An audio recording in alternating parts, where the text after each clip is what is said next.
Kisonga mbele katika makala yetu kuhusu Ifahamu China ni kwamba tunaangazia jinsi taifa la China linawekeza zaidi katika sekta ya kilimo kwa kutumia teknolojia za kisasa. Tazama.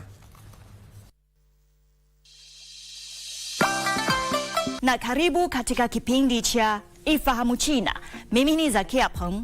China imedumisha maendeleo tulivu katika kuongeza kasi ya sekta ya kilimo cha kisasa na maeneo ya vijijini, huku mafanikio yakidhihirika katika kuboresha uzalishaji wa nafaka, kuondokana na umaskini na uhai mpya wa vijijini.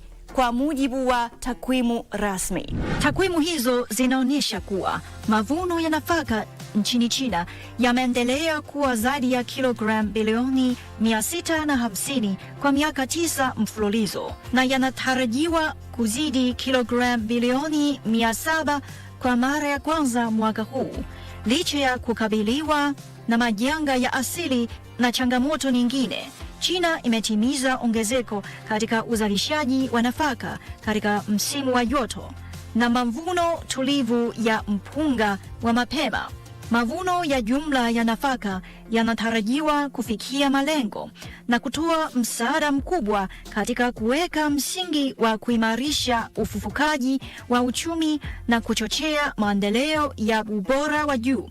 Mwaka huu, hatua za kuongeza mavuno kwa kila ekari katika kiwango kikubwa zimeshuhudia ukuaji wa uzalishaji wa jumla wa nafaka kwa zaidi ya 70%. Mamlaka kuu na serikali za mitaa kwa pamoja zimetambulisha sera rafiki ili kuunga mkono sekta ya kilimo. Mwaka huu, mamlaka kuu zimeongeza uungaji mkono wa kifedha katika uzalishaji wa nafaka na kulipia kikamilifu bima ya gharama na bima ya kilimo cha nafaka kuu za aina 3.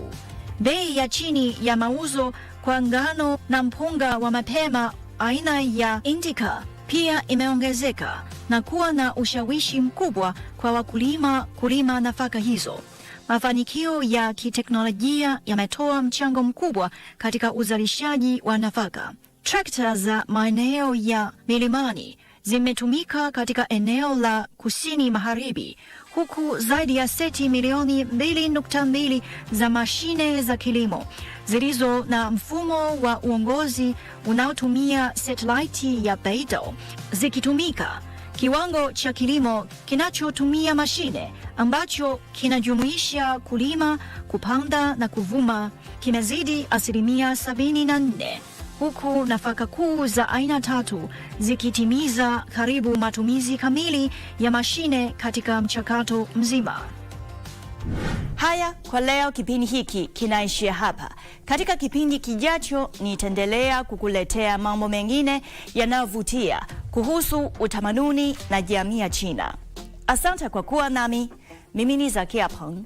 Kwa heri.